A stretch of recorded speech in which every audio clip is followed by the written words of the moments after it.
오늘 대림절 셋째 주일 예배에 오신 여러분, 그리고 우리 각자의 집에서 또 처소에서 이렇게 온라인으로 예배드리고 있는 여러분을 환영하고 또 축복합니다. 지난 한 주간 여러분 평안하셨습니까? 코로나가 더 지금 확진자가 많아져서 온 나라가 지금 국민들이 힘들어하고 있는 이때이지만 우리는 하나님께서 예배하는 그 귀한 은혜와 또 갈급함을 주셔서 비록 대면으로 우리가 모이지 못하지만 지금 이렇게 온라인으로 함께 예배 드릴 때 하나님께서 우리 예배를 받아주시고 또 우리의 마음속에 대림절해 주시는 하나님의 은혜와 축복을 허락해 주실 줄로 믿습니다. 예수님이 이 땅에 오셔서 하나님의 아들로서 공식적인 활동을 하신 나이는 30살이었죠. 그리고 딱 3년 동안 공생애의 사역을 일하셨습니다. 그런데 예수님은 그 공생애의 사역을 시작하실 때 곧바로 사역에 들어간 것이 아니라 두 가지 준비를 하셨다고 했죠. 첫 번째가 바로 세례를 받는 일이었고 두 번째가 광야의 시험이라고 말씀드렸습니다. 먼저 예수님은 죄도 없으신 분이 요한에게 세례를 받으셨죠. 그 이유는 바로 하나님의 뜻을 이루기 위함이었습니다. 여러분, 교회는 왜 다니죠? 내 뜻을 이루려고 교회에 다닙니까? 아니요.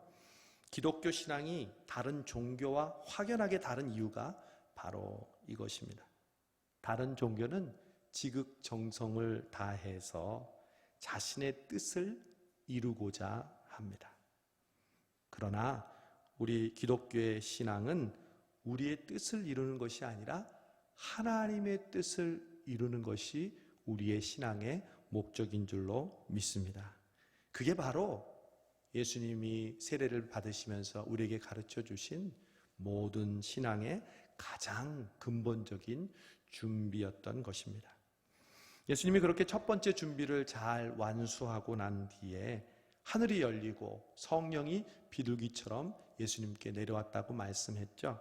그리고 이는 내 사랑하는 아들, 내 기뻐하는 자라고 말씀하셨습니다.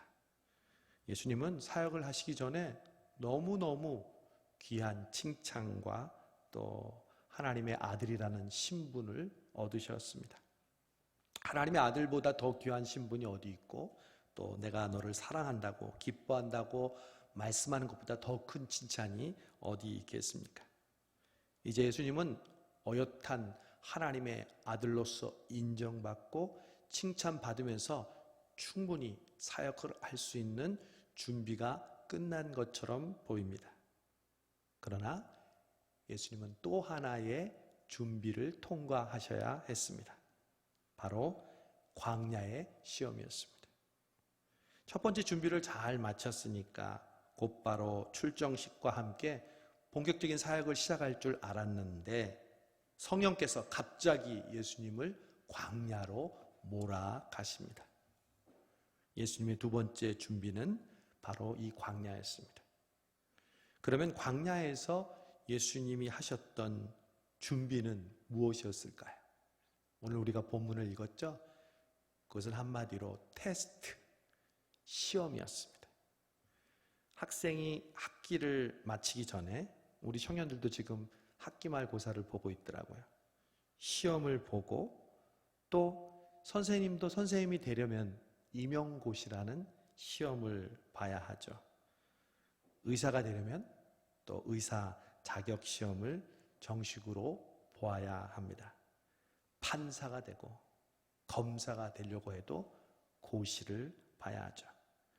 목사인 저도 그냥 목사가 된 게 아니라 또 신학교를 졸업하면 자동으로 목사가 되는 게 아니라 목사 고시를 봐서 합격을 해야 합니다. 수천 년 전이나 그리고 지금이나 똑같은 것은 어떠한 자격과 신분을 얻기 위해선 시험이 가장 중요한 관문입니다. 그런데 예수님께서도 공식적인 사역을 하시기 전에 그 시험을 보셔야만 했습니다. 그리고 예수님은 우리가 잘 아는 대로 세 가지의 시험을 보십니다. 여기서 우리가 주목해야 할 것이 있습니다. 여러분, 시험은 원래 어떤 시험 문제가 나오고 또 전반적인 난이도는 어떠한가, 이게 중요하죠. 얼마 전에 수능시험을 봤는데 수능시험을 볼 때 어떤 종류의 문제가 나오고 또 난이도는 어떠했는지 꼭 분석을 하죠. 여러분, 그런데 만약 그런 상상을 여러분 학교 다니실 때 해오셨습니까? 만약 시험 보기 전에 내가 문제를 미리 안다면, 공부는 안 하면서 그런 상상은 꼭 하죠. 만약 내가 시험 문제를 미리 안다면 얼마나 좋을까. 생각만 해도 신이 나지 않습니까? 그런데 우리의 신앙의 시험은, 테스트는 문제를 몰라서가 아닙니다. 사단은 우리에게 시험 문제가 무엇인지를 알려주고 테스트를 합니다.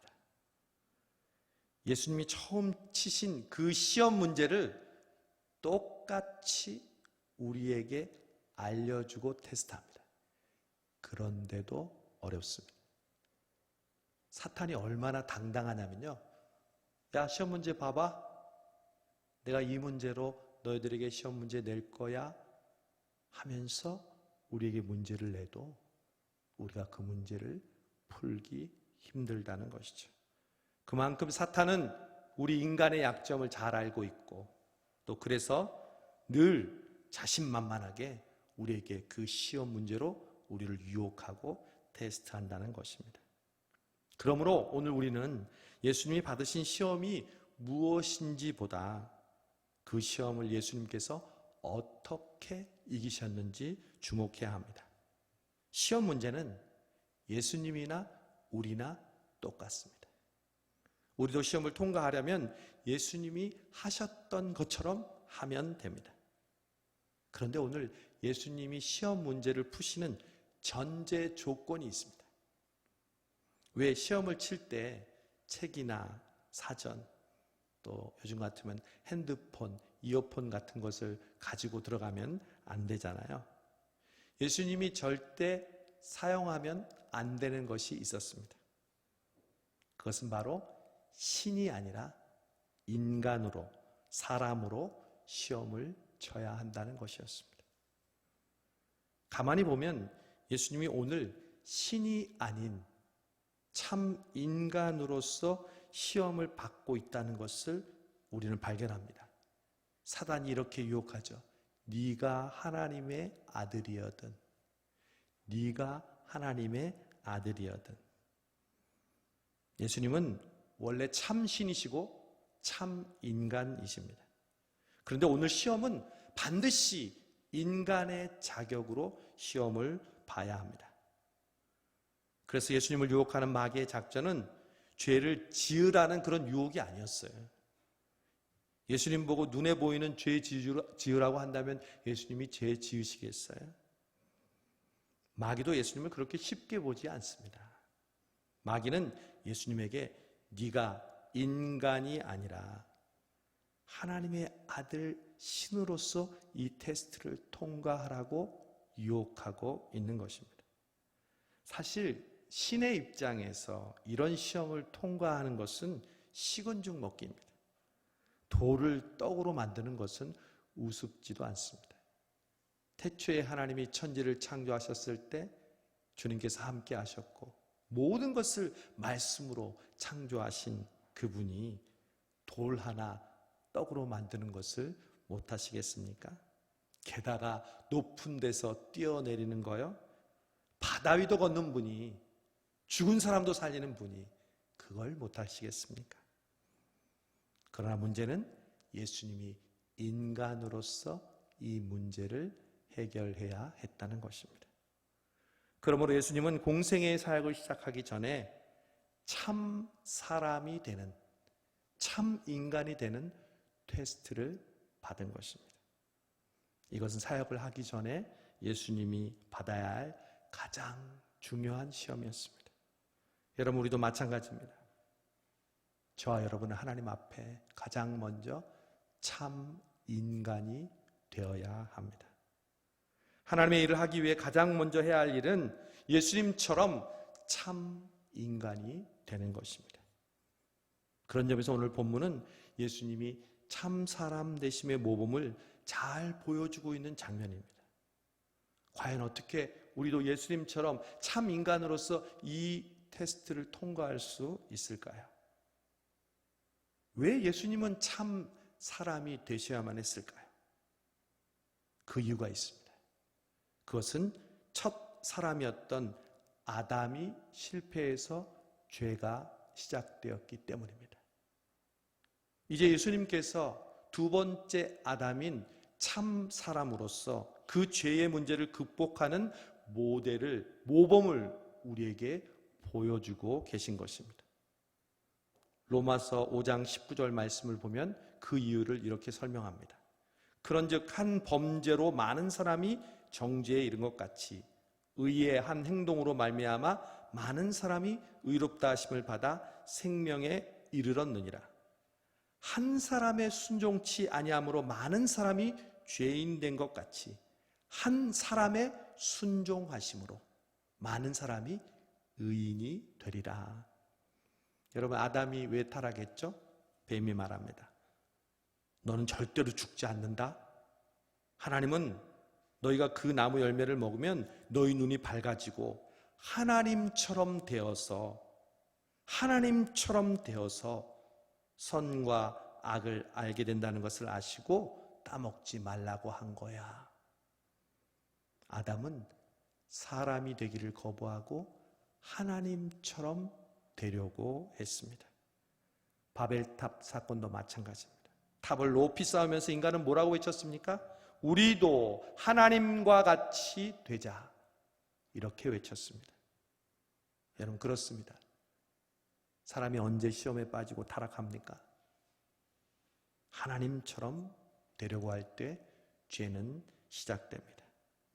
사람이 사람됨을 포기할 때 그때부터 타락은 시작됩니다. 사실 오늘날 우리가 안고 있는 범죄와 죄의 뿌리는 사람이 사람 되기를 포기하는 것에서부터 시작한다는 것을 알 수 있습니다. 사람이 사람 되기를 포기한 죄를, 이러한 죄의 문제를 참 사람 되신 예수님이 해결하시려고 이 땅에 오신 것이 바로 성탄인 줄로 믿습니다.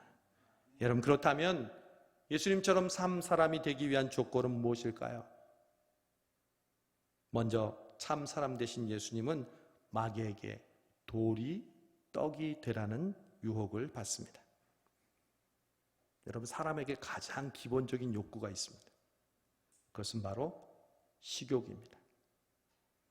배고플 때 먹고 싶은 음식, 좋아하는 음식을 먹는 유혹은 얼마나, 그리고 누구에게나 있는 유혹이 아닐 수 없습니다.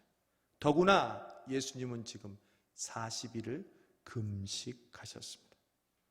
그래서 돌이 떡이 되게 해서 40일 동안 배고팠던 굶주림을 해결하는 것, 그것은 어쩌면 자연스럽고 하나님의 아들로서 예수님은 충분히 할 수 있었습니다.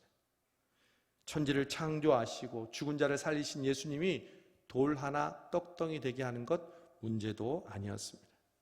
그러나 그렇게 하면 사람으로서 치러야 하는 그 시험을 이길 수 없습니다. 그것을 아시는 예수님은 다음과 같이 말씀하시면서 그 시험을 통과하십니다. 사람이 떡으로만 살 것이 아니요 하나님의 말씀으로 살 것이다. 여러분, 그런데 이 말씀을 믿음이 너무 좋은 분은 이렇게 해석합니다.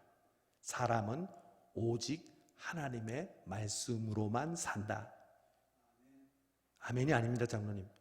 틀렸습니다. 사람이 떡으로만 살 것이 아니요 오직 하나님의 말씀으로 산다는 말은 사람은 떡과 하나님의 말씀으로 산다는 뜻입니다. 우리가 너무 과장해서 사람은 떡은 필요 없고 떡은 안 먹어도 산다, 오직 말씀으로만 산다, 이 말이 아니에요. 사람은 떡과 하나님의 말씀을 먹으면서 살아요. 그러나 그 우선순위가 바로 떡에 있어요. 이 떡이 사람이 먹는 떡이 아니라 하나님의 말씀의 떡을 말하는 거예요. 여러분, 인간은 떡과 하나님의 말씀으로 삽니다. 많은 사람들은 문제가 뭡니까? 떡으로만 사는 거예요. 그러나 우리는 떡을 먹음과 동시에 더 중요한 하나님의 말씀을 먹음으로 인간은 산다는 것입니다. 이 둘은 어떤 관계냐면 우선순위의 관계죠. 먼저와 나중의 관계입니다. 우리는 먼저 하나님의 말씀을 먹어야 합니다. 그리고 떡은 그 다음입니다. 그러나 사단은 우리에게 뭐라고 유혹합니까? 먼저 떡으로 배를 채우고 그것으로 그냥 모든 것을 다 만족해라는 것이죠. 하나님의 말씀은 신경 쓰지 말라는 거죠. 지금 당장 배고파 죽겠는데 말씀이 무슨 소용이냐는 겁니다. 그러나 아무리 배가 고파도 사람은 떡으로만 사는 것이 아니라고 예수님은 말씀하십니다. 사람은 하나님의 말씀으로 사는 존재다. 오늘 예수님이 그렇게 말씀하십니다. 여러분, 그러므로 말씀은 사람이 죽고 사는 것과 관련이 있습니다. 옷은 좀 헤어진 거 입어도 사는데 지장 없습니다. 집은 좀 허름해도요, 죽고 사는데 문제가 없습니다. 그러나 밥은 안 먹으면 죽습니다. 말씀도 마찬가지입니다. 말씀도 먹지 않으면 우리의 영혼이 배가 고파지고요, 영양실조에 걸리고요, 심각하면 굶어 죽게 됩니다. 여러분, 말씀을 먹는다는 것은 다른 말로 말씀을 듣는 겁니다. 그래서 정확히 말해 사람은 입으로 먹고 말씀을 들음으로 삽니다. 사람은 하나님의 말씀을 들어야 살게 되어 있습니다. 여러분은 주일날 왜 교회에 옵니까? 흔히 말씀 들으러 온다고 하죠. 맞습니다. 말씀을 들으러 온다는 것은 다른 말로 나는 살기 위해 옵니다. 나는 살기 위해 예배드립니다. 나는 살기 위해 말씀을 듣습니다. 이런 고백과 같습니다. 여러분, 우리는 오늘도 코로나로 인해 교회에 나오지 못하고 각자의 집에서 이렇게 온라인으로 예배를 드리고 있습니다. 왜 우리는 이렇게까지 예배를 드리고 말씀을 들어야 할까요? 우리의 마음의 안정을 위해서입니까? 숙제를 하기 위해서입니까? 아니요. 예배에 나와 말씀을 듣는 것은 우리의 상황과 환경과 그날의 컨디션의 문제가 아닙니다. 우리의 죽고 사는 문제이기 때문에 그렇습니다. 싸움할 때 하는 말이 있죠. 저도 예배 드리는 걸 중요하게 생각지 않는, 혹 여러분 가운데 그런 분이 있다면 그런 말 한번 써보려고요. 여러분, 죽고 싶어요? 살고 싶어요? 여러분, 예배를 드리고 말씀을 듣는 것은 죽고 사는 문제입니다. 인간은, 하나님이 창조한 인간은 말씀을 먹지 않으면 죽게 되어 있습니다. 여러분, 그래서 큐티도 하고 통독도 하고 지금 우리가 하고 있는 잠언 필사도 하는 겁니다. 이번에 잠언 필사를 참 많은 분이 하고 계시다는 것을 알았습니다. 벌써 11분이 완료를 해서 저에게 노트를 가져왔습니다. 그 중에 한 분이 저에게 적어주신 소감의 일부를 나눕니다. 많이 읽고 듣고 하였던 잠언 말씀이지만 이렇게 필사하면서 한자 한자 적어가니 그동안 아무렇게 넘겼던 말씀들이, 마음에 와닿는 말씀들이 많았음을 고백합니다. 그리고 평상시 살면서 함부로 말한 것들이 너무나 잘못된 것을 느끼는 순간 여호와 보시기에 믿는 자로서 얼마나 속상하셨을까 생각해 봅니다. 너무 부끄러운 일들을 아무 생각 없이 자연스럽게 했던 것을 깨닫게 하심을 감사합니다. 앞으로 말과 행동을 조심할 수 있는 지혜를 구하며 예수님의 성품을 닮아가는 성도가 되도록 은혜 주시기를 기도합니다. 여러분, 이래서 우리는 말씀으로 살아야 합니다. 이래서 우리는 말씀을, 보았던 말씀을 또 보고 읽고 써야 합니다. 이 고백 속에 저는 영혼이 다시 살아나는 것을 느낍니다. 두 번째, 예수님의 시험은 성전 꼭대기에서 뛰어내리라는 시험입니다.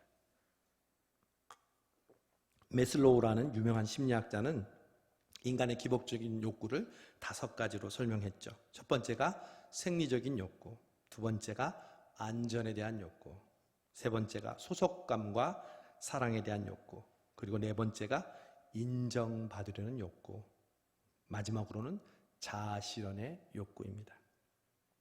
인간은 생리적인 욕구 다음으로 추구하는 가장 강력한 욕구가 누구에게나 있습니다. 남들로부터 인정받으려고 하는 욕구입니다.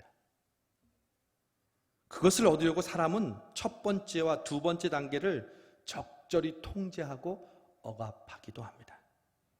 그래서 안 먹고 위험을 무릅쓰고 일을 합니다. 운동선수들은 그 메달을 따기 위해서 엄청난 자기 절제와 훈련을 합니다.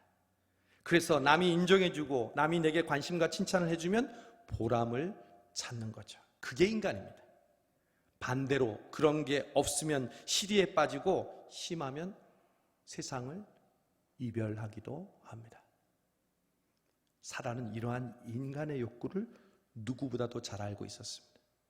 그래서 예수님 보고 성전 꼭대기에서 뛰어내리라고 하는 거죠. 그래서 수많은 사람들이 너를 금방 주목하고 사랑하고 인정해 줄 거라고 말하는 겁니다. 그래서 예수님은 평소에도 바리새인과 서기관들로부터 기적을 제발 보여달라는 이야기를 많이 들었습니다. 예수님은 실제로 3년의 공생의 기간 동안 수많은 기적을 일으키신 분이었습니다. 각종 병을 고치고 귀신을 쫓고 죽은 자를 살리고 바다 위를 걸으시는 놀라운 기적의 장본인이었죠. 그런 것에 비하면 성전 꼭대기에서 뛰어내리는 것은 정말 아무것도 아니었습니다. 게다가 사단은 성전 꼭대기에서 뛰어내리라고 할 때 성경 말씀까지 인용합니다. 성경에 봐봐. 하나님이 너를 위해 천사들을 보내서 너를 지켜주실 거라고 하잖아. 여러분, 사단이 하나님의 말씀을 인용한다는 것 너무 섬뜩하지 않습니까? 이 시험이야말로 고난도의 2단계 시험이라는 것을 알 수 있습니다. 왜요? 이 시험은 신앙이라는 미명 아래 짓는 죄이기 때문에 그렇습니다. 신앙을 포기하라는 것이 아닙니다. 교회 다니지 말라는 것도 아닙니다. 수단과 방법을 가리지 말고 남들의 주목받는 성공과 칭찬의 자리로 신앙을 이용하여 차지하라는 것입니다. 그래야 하나님의 영광을 가리지 않는다고 말하면서 말이죠. 그러다 보니 마귀가 하나님의 말씀을 인용하는 것처럼 하나님의 말씀은 우리에게 목적이 아니라 내 욕심을 이루기 위한 수단이 되어버립니다. 성공을 위한 도구가 되는 거죠. 이것이 오늘 믿는 우리들에게 주는 사단의 유혹입니다. 저는 요즘 새벽마다 요한복음의 말씀을 묵상하고 있습니다.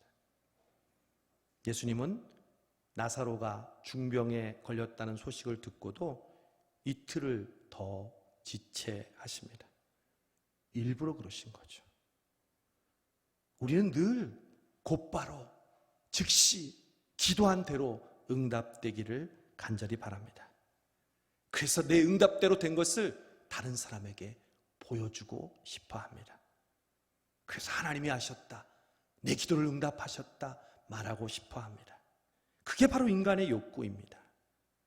깜짝 쇼라도 해서 하나님이 이렇게 나를 도와주셨다고 자랑하고 싶어 합니다. 아니요. 예수님은 이틀을 지체하십니다. 일부러요. 왜요? 나사로가 죽을 때까지 기다리십니다. 왜요? 나사로가 죽어야, 우리가 죽어야 하나님이 영광을 받으시니까요.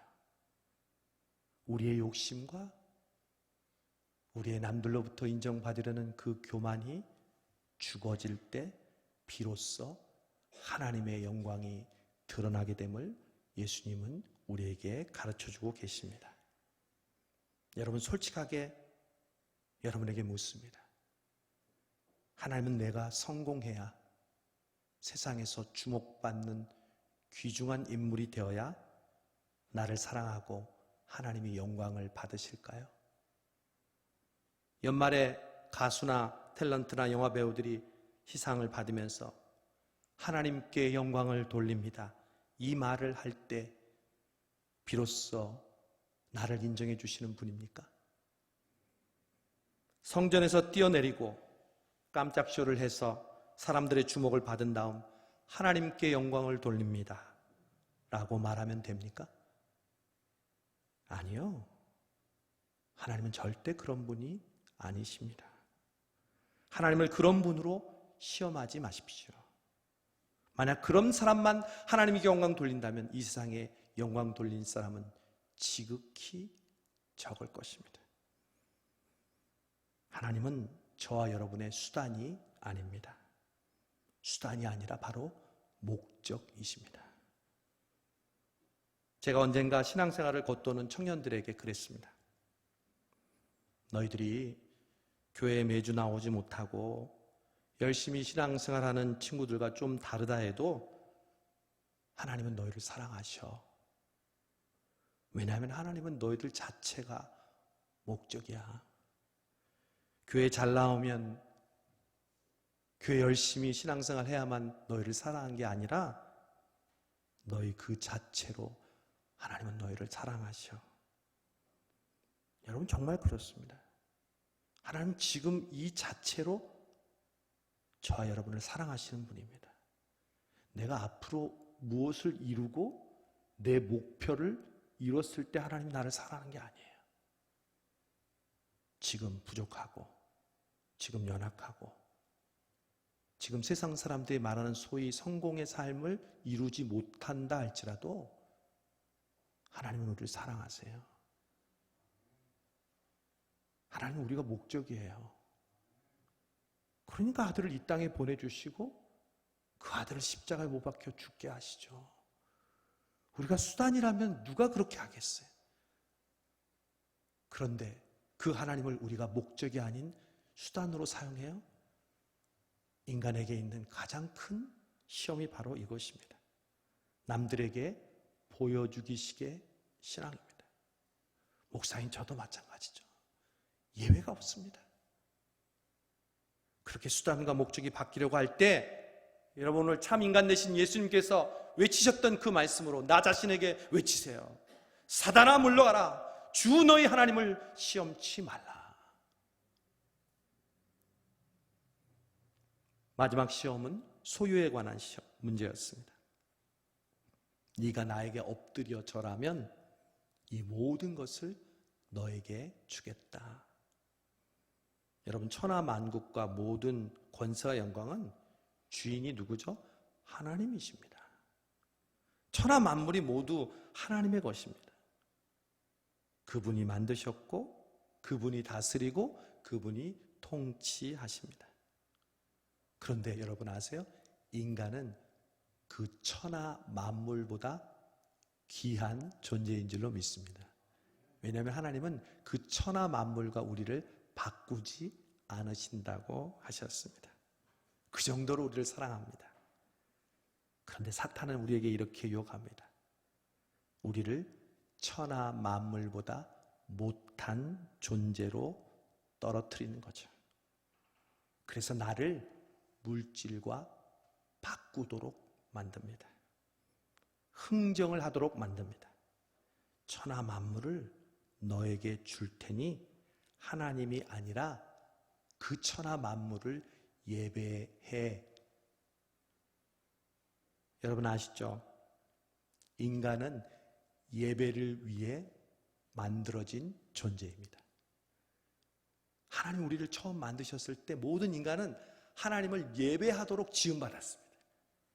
그래서 하나님을 예배할 때 가장 행복하도록 우리를 만드셨습니다.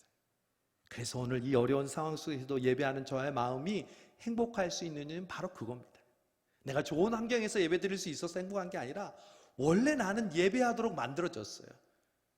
그래서 원래 예배하도록 만든 존재가 예배하니까 얼마나 행복해요. 얼마나 편안하고. 그래서 사람은요, 누구나가 예배하는 존재로 살아갑니다. 인간은 처음 창조되었을 때나 혹은 수천 년이 지난 지금이나 심지어 믿는 사람이나 믿지 않는 사람이나 누구나 지금도 예배하며 살아갑니다. 여러분, 모든 인간은 예외 없이 예배합니다. 여러분, 우리가 오늘 주일 예배 드리는 그 예배가 아니죠. 인간은 무엇이든지 예배의 대상을 만들고 그것을 예배하며 살아갑니다. 원래 예배의 대상은 하나님이었는데 죄로 타락한 인간은 예배 아닌 다른 것을 예배의 대상으로 삼고 산다는 것이죠. 그래서 모든 사람은 지금 예외 없이 예배를 드리고 있는 것입니다. 죄로 말미암아 인간은 예배의 대상을 하나님이 아닌 다른 것으로 바꾸었습니다. 그래서 로마서에서 바울은 이렇게 얘기하죠. 하나님의 영광을 썩어질 사람과 금수의 버러지 형상과 우상으로 바꾸었다. 오늘날 참 사람의 모습을 떠난 사람은 하나님이 아닌 다른 것에 끊임없이 예배합니다.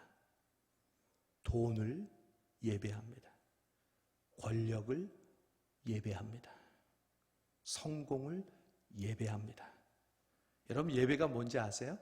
자기가 시간과 정성과 공을 가장 많이 드리는 것, 그게 바로 예배입니다. 그게 바로 우상입니다. 다른 신상에게 절하는 그런 것만 우상 숭배가 아니라 하나님보다 더 사랑하고 하나님보다 더 신경 쓰고 하나님보다 더 예민해하고 하나님보다 더 자존심 상하는 그 문제가 바로 내가 예배하는 대상입니다. 여러분은 요즘 무엇을 예배합니까? 누구를 예배합니까? 사탄은 예수님에게 예배의 대상을 바꾸라고 유혹합니다. 그러나 예수님께서는 천하 만물을 다 준다 해도 그것은 결코 예배의 대상이 될 수 없음을 알았습니다. 여러분에게 지금 일확천금을 준다고 여러분은 예배의 대상인 하나님을 버리시겠습니까? 예수님도 마찬가지였습니다. 예수님은 우리의 예배의 대상이 오직 하나님만임을 알고 계셨습니다. 코로나의 이 어려운 상황 속에서 여러분, 백신이 우리를 구원해 줄까요? 아니요. 오직 참 예배의 대상인 하나님께 회개하고 그분 앞에 겸손하게 참 예배자의 삶으로 돌아갈 때 우리는 이 코로나의 어려운 상황을 이겨나갈 수 있을 줄로 믿습니다. 오늘 비록 우리가 비대면으로 예배드리고 있지만 우리가 하나님께 예배하고 지금 집중한다면 오늘 이 예배야말로 우리의 인생에서 가장 행복한 시간이 될 줄로 믿습니다.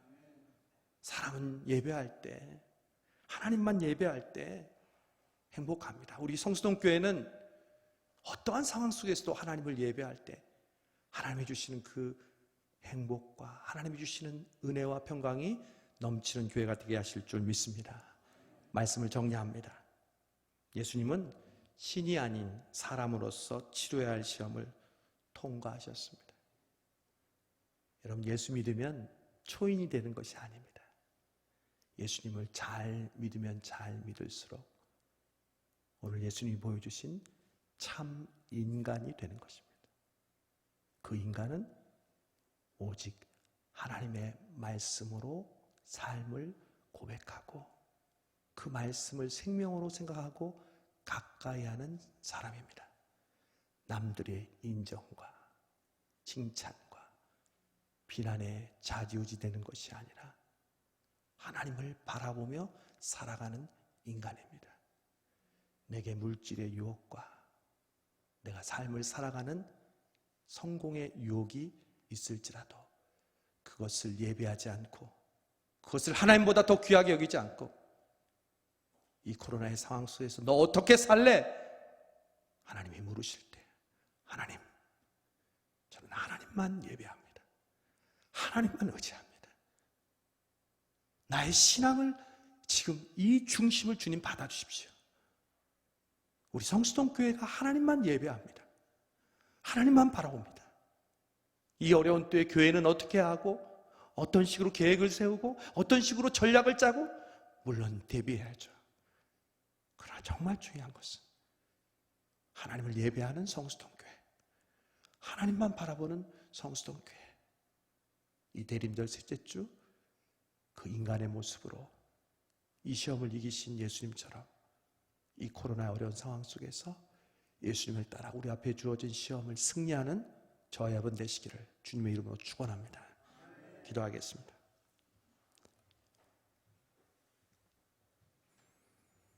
오늘 대림절 셋째 주일 저희들 비대면 예배를 드리고 있습니다.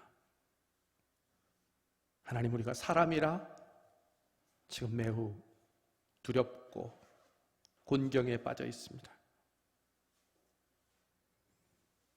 우리가 사람으로 산다는 것이 참 녹록지가 않습니다. 특히 믿음의 사람으로 산다는 것. 그래서 항상 유혹과 시험이 옵니다. 그러나 오늘 예수님께서 참 사람으로서 이 모든 시험을 이겼다는 것이 저희들에게 얼마나 큰 용기와 은혜를 주는지 모릅니다. 주님이 신으로서 이 시험을 이겼다면 저희들 할 말이 없지만 인간으로서 그 시험을 이기심으로 우리도 그 예수님을 따라 우리에게 주어진 시험을 승리케 하시는 주님을 찬양합니다. 이 한 주간 이 대림절 셋째 주를 맞으면서 그 주님을 바라보며 우리에게 주어진 삶을 믿음으로 살아가는 우리 모든 성수동교회 성도들 되게 하여 주옵소서. 예수님의 이름으로 기도하옵나이다. 아멘.